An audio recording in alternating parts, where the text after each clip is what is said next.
এই যে প্রশ্ন দেখতে পাচ্ছি, এই প্রশ্নে হচ্ছে দুটো দৃশ্যকল্প। প্রথম দৃশ্যকল্প নিয়ে আলোচনা করছি। দৃশ্যকল্পে বলা হচ্ছে দুটো গাড়ি, এটা হচ্ছে এ নাম্বার গাড়ি, এটা হচ্ছে বি নাম্বার গাড়ি। দুটো গাড়ির বেগ যথাক্রমে ৭ এবং ৫ মিটার পার সেকেন্ড। একটি নির্দিষ্ট সময়ে আমরা যখন প্রশ্নগুলো পড়ব, তখন অবশ্যই কোশ্চেনগুলোর সেগমেন্ট ভাগ করাটা খুবই দরকার। কোশ্চেনে সাধারণত দুটো জিনিস থাকে, আমি একটা ট্রায়াঙ্গেল দিয়ে বোঝানোর চেষ্টা করছি। একটা কোশ্চেনে সাধারণত কয়েকটা ডাটা থাকবে বা ইনফরমেশন থাকবে, আর একটা কন্ডিশন থাকবে বা শর্ত থাকবে। তো এখানে অঙ্কের যে শর্তটা, সেটা হচ্ছে নির্দিষ্ট সময়। এই ডাটা এবং শর্ত মিলে আমরা একটা আউটপুট বের করব। আউটপুটটা কি? সি নাম্বার কোশ্চেন, গাড়িদ্বয় কত দূরত্ব অতিক্রম করেছে। যাই হোক, আমরা এটাকে একটু এক্সাজুরেট করি যে দুটো গাড়ি যাচ্ছে, দুটো গাড়ি যাওয়ার পরে ধরলাম এই একটা জায়গায় গিয়ে তারা পৌঁছালো, এবং এই জায়গাটায় পৌঁছানো আমি এটার নাম দিলাম হচ্ছে এক্স। এই এক্স জায়গায় তারা নির্দিষ্ট একটা সময় টি সময় গিয়ে পৌঁছালো, অর্থাৎ এর ক্ষেত্রে এবং বির ক্ষেত্রে দুটোর সময় হচ্ছে টি।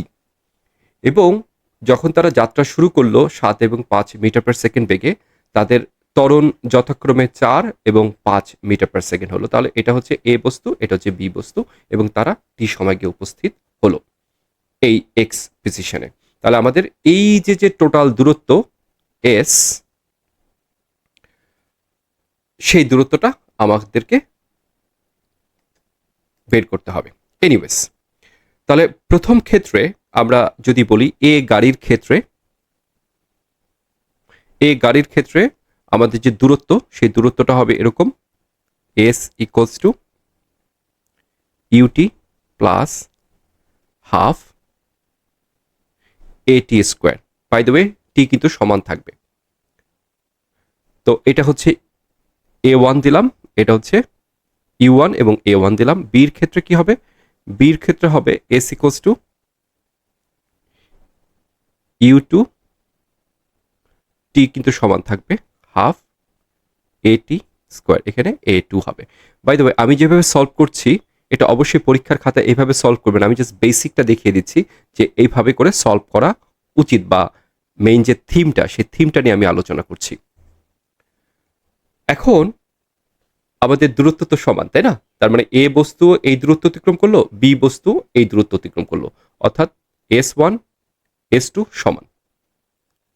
এটা আসলে আরেকটা কন্ডিশন যেটা আমরা কোশ্চেন থেকে বুঝে নিতে হবে যে কোশ্চেনটা, এবং সেই জন্য আমি বলেছি যে কোশ্চেনটা সাধারণত আপনারা তিনভাবে পড়বেন। প্রথমত হচ্ছে কোশ্চেনে কি কি ডেটা আছে সাধারণত লিখে রাখেন না, যে দেওয়া আছে বা ডেটা এই, তারপরে শর্তটা বুঝতে হবে। শর্তের সাথে আরেকটা জিনিস থাকে, কোশ্চেনটার মধ্যে একটা হিডেন শর্ত থাকে, যে কথাটা আমরা এখানে বলতে চাচ্ছি, যে টোটাল যে দূরত্ব, সেই দূরত্বটা কিন্তু বের করতে বলেছে। একই সাথে বলে দিয়েছে তারা একটা নির্দিষ্ট সময়ে তারা সেই দূরত্বটা অতিক্রম করে, অর্থাৎ এস ওয়ান আর এস টুটা সমান। এনিওয়েজ, তাহলে আমরা এখানে লিখতে পারি U one T plus half A one T square equals to U two T plus half T square. তো ধরলাম টিটাকে কমন নিলাম এখান থেকে, তাহলে লেখা যায় U one minus U two equals to, এটা আর এটার মধ্যে আমরা কমন নিতে পারি হাফ টি স্কোয়ার কমন নিতে পারি, তাহলে লেখা যায় এ two minus A one. Eighty cancel out যদি করে দিই, একটা টি থাকে, তাহলে ইকুয়েশনটাকে আমরা এভাবে লিখতে পারি T A two minus A one equals to two times U one minus U two. তাহলে টি ইকুয়ালস টু আমরা লিখতে পারি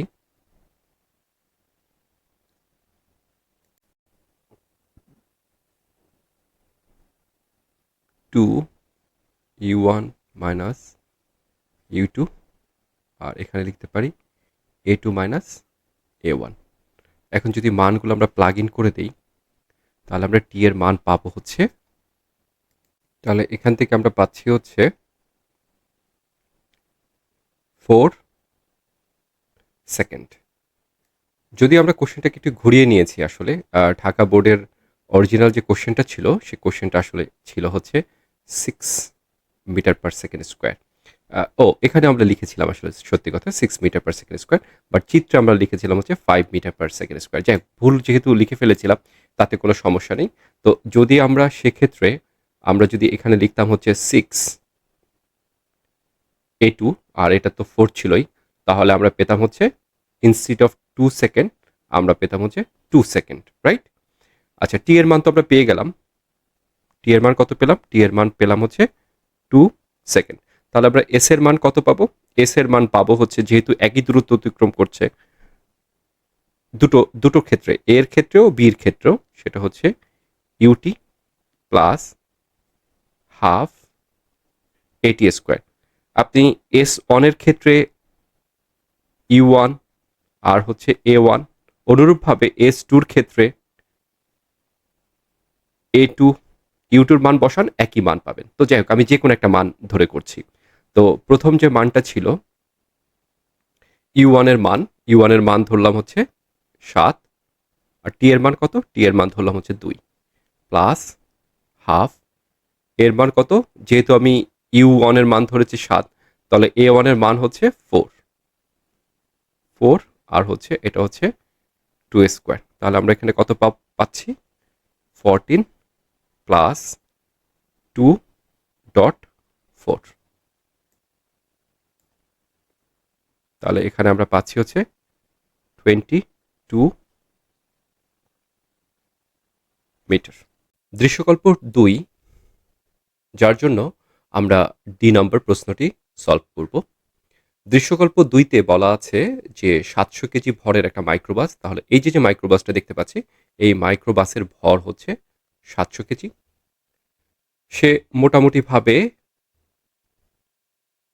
72 কিলোমিটার পার আওয়ার বেগে সে গিয়ে এই যে এখানে দাঁড়িয়ে থাকা একটা পিকআপ ভ্যান দেখতে পাচ্ছি, যার ভর ওর থেকে অনেক বেশি, যেটা হচ্ছে প্রায় 1400, প্রায় ডাবল ভরের, তারা পরস্পরকে ধাক্কা দিবে। অর্থাৎ ও যখন ধাক্কা দিবে তখন ও তো ওকে ধাক্কা দিবে, এবং একটা সার্টেন পিরিয়ড পরে গিয়ে তারা, কথার কথা বললাম, ঠিক এই জায়গাটায় গিয়ে তারা মিলিত হলো। একটু ধাক্কাধাক্কি করতে করতে এই জায়গাটা গিয়ে মিলিত হলো, এবং তখন একটা মিলিত বেগ হবে, বেগটা হচ্ছে ভি। আমি একটু দূরের কথা কেন বললাম? কারণ ও যখন একটা বেগে এসে ওকে ধাক্কা দিবে, ও নিশ্চয়ই একটু সরে যাবে, সরে গিয়ে এরকম একটা জায়গায় গিয়ে তারা মিলিত হবে, এবং মিলিত হওয়ার পরে তাদের একটা বেগ হবে। আমাদেরকে যেটা করতে হবে সেটা হচ্ছে ভরবেগ এবং গতিশক্তি কোনটি সংরক্ষিত হবে দুটো বস্তুর ক্ষেত্রে, সেটা আমাদেরকে গাণিতিকভাবে বিশ্লেষণ করতে হবে। তাহলে আমাদের এখানে কোশ্চেন কি বলে দিয়েছে? প্রথম হচ্ছে বলে দিয়েছে যে প্রথম বস্তুর ভর M1, যেটা আমরা এই পিকআপটাকে বলছি, সেটা হচ্ছে 700 কেজি। M2, যেটা হচ্ছে 1400 কেজি। আর প্রথম বস্তুর যে ভর সেটা হচ্ছে 72 কিলোমিটার পার আওয়ার, সেটাকে আমরা ধরলাম U1 ধরলাম। প্রথম বস্তু যেহেতু এখানে স্থির ছিল, তার মানে কি? তার মানে হচ্ছে U2, সেটার মান 0 মিটার পার সেকেন্ড হবে। আর ফাইনাল যেটা হচ্ছে তাদের দুজনেরই মিলিত বেগ, সেটা হচ্ছে ভি। তাহলে আমাদের ভিটা বের করতে হবে। আমরা ভরবেগ এবং গতিশক্তি যদি বের করতে হয়, তাহলে আমাদের শেষ বেগ যেটা মাইক্রোবাস এবং পিকআপ ভ্যান দুটোরই হচ্ছে ধরলাম V1 এবং V2, দুটো মিলে হচ্ছে ভি হবে। তো এখানে 72 কিলোমিটার পার আওয়ার, এটাকে আমরা লিখতে পারি 20 মিটার পার সেকেন্ড। আচ্ছা, এখন আমরা যেটা বের করব ভরবেগের সংরক্ষণশীলতার ক্ষেত্রে, তাহলে আমরা প্রথম বের করব হচ্ছে ভর বেগের ক্ষেত্রে ক্ষেত্রে তাহলে আমরা কোন সূত্রটা জানি? আমরা জানি M1 U1 plus M2 U2 equals to M1 plus M2, যেহেতু এটা দুটোর বেগের সমান, এই কারণে আমরা ভিটাকে লিখছি একসাথে। মানটাকে পুট করে দিই। মানটাকে যদি পুট করে দিই তাহলে আমরা এখান থেকে ভি এর একটা মান পাবো। তাহলে ভি ইকুয়ালস টু আমরা লিখতে পারি m1 u1, আর m2 u2 জায়গায় আমরা শূন্য লিখবো, কারণ u2 মান তো আমরা জানি শূন্য, এই জন্য আমরা এখানে শূন্য লিখে দিলাম। আর এখানে হবে হচ্ছে m1 প্লাস m2 থেকে আমরা যে ফাইনাল যে ভ্যালোসিটিটা পাচ্ছি সেটা হচ্ছে 6.667 মিটার পার সেকেন্ড। তাহলে এখানে মিলিত যে বেগ পাচ্ছি সেটা হচ্ছে 6.667 মিটার পার সেকেন্ড যে ভ্যালোসিটি সেটা। এখন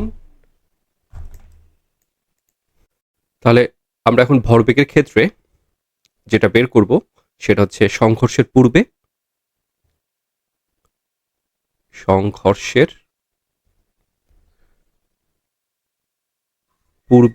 এবং সংঘর্ষের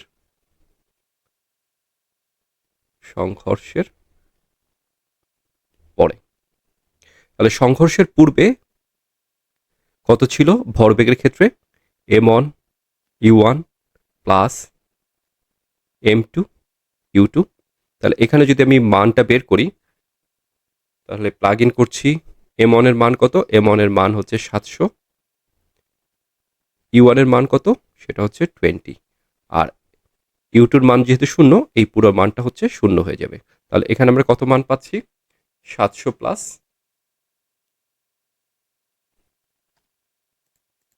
তাহলে এখানে পাচ্ছি হচ্ছে 14,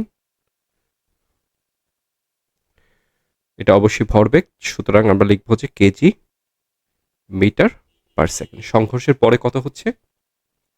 m2 plus m1 into V, যেহেতু বেগ দুটো সমান, তাহলে এখানে হচ্ছে 6.667, আর এটার মান হচ্ছে 700। প্রথম যেহেতু আমরা লিখেছি m2, তাহলে এটা হচ্ছে 1400, আর এটা হচ্ছে 700। তাহলে এটার মান হচ্ছে আমার, এটা হচ্ছে 14,000 কেজি মিটার পার সেকেন্ড। তাহলে ভরবেগের সংরক্ষণশীলতা আসলে মেনে চলছে বা হচ্ছে, যেটা দেখতে পাচ্ছি ভরবেগের ক্ষেত্রে সংঘর্ষের পূর্বে এবং পরে দুটোর মানই সমান। এখন আসি গতিশক্তির ক্ষেত্রে। তাহলে গতিশক্তির ক্ষেত্রে আমরা কাজ করি, মাঝখানে লিখি গতিশক্তির ক্ষেত্রে সংঘর্ষের পূর্বে কত হবে? Half m1 u1 square plus half m2 u2 square, আর সংঘর্ষের পরে যেটা হবে সেটা হচ্ছে হাফ m1 প্লাস m2, আর হচ্ছে যেহেতু বেগ একই তাহলে ভি স্কোয়ার। তাহলে আমরা যদি এখানে মান বসিয়ে দিই, বাই দ্য ওয়ে এটা স্কোয়ার হবে, তাহলে এখানে যদি আমরা মান প্লাগ ইন করি m1 u1, তাহলে হাফ m1 এর মান কত? 700, u1 এর মান কত? 20 হোল স্কোয়ার, আর এই পার্টটা শূন্য। আর এখানে হচ্ছে হাফ m1 এর মান কত? 700, এটার মান কত? 1400, আর এটা হচ্ছে 6.667 হোল স্কোয়ার। তাহলে এখান থেকে আমরা যেটা পাবো সেটা হচ্ছে 14 1 2 3 4। ইউনিট কি হবে? ইউনিট হবে হচ্ছে জুল। আর সংঘর্ষের পরে যেটা পাচ্ছি সেটা হচ্ছে 46665.733 জুল। তো এখান থেকে আমরা দেখতে পাচ্ছি সংঘর্ষের পূর্বে এবং পরে তাদের গতিশক্তি এক থাকছে না, কিন্তু ভরবেগের ক্ষেত্রে এক থাকছে। সুতরাং আমরা যেটা লিখতে পারি সেটা হচ্ছে এরকম, যে সংঘর্ষের আগে ও পরে ভরবেগ একই থাকে কিন্তু গতিশক্তি এক থাকছে না। সুতরাং ভরবেগ সংরক্ষিত হলেও গতিশক্তি এক থাকবে এটাই হচ্ছে আমার ফাইনাল আনসার।